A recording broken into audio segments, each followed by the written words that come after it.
29 जनवरी का दिन भारतीय पत्रकारिता के लिए बहुत ही अहम है, क्योंकि ब्रिटिश भारत में 29 जनवरी 1780 को शनिवार के दिन जेम्स ऑगस्ट हिक्की नाम के एक अंग्रेज ने भारत के पहले समाचार पत्र की स्थापना की थी।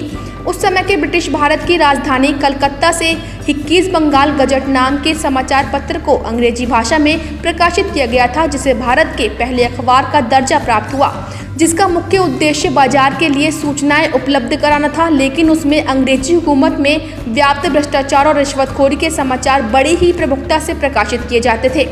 हर शनिवार को प्रकाशित होने वाले साप्ताहिक अखबार हिक्कीज बंगाल गजट ने उस समय के अंग्रेजी साम्राज्य को आईना दिखाकर प्रेस की ताकत का एहसास कराया था।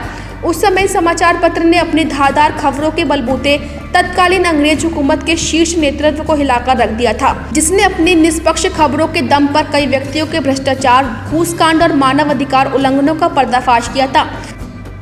इस अखबार में भारत के गरीबों की खबरों के साथ ब्रिटिश ईस्ट इंडिया कंपनी के युद्ध में लड़ते हुए मारे गए सैनिकों की खबरें प्रकाशित होती थी।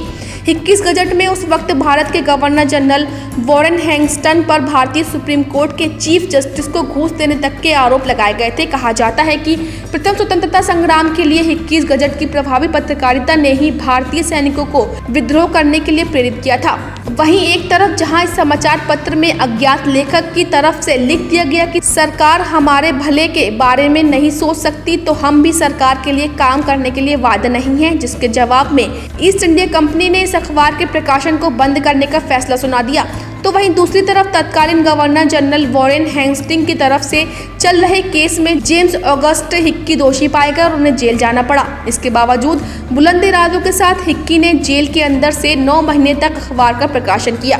आखिरकार सुप्रीम कोर्ट के एक विशेष आदेश पर हिक्की की प्रिंटिंग प्रेस को सील कर दिया गया, जिसके बाद भारत के पहले समाचार का प्रकाशन 16 मार्च 1782 में बंद हो गया।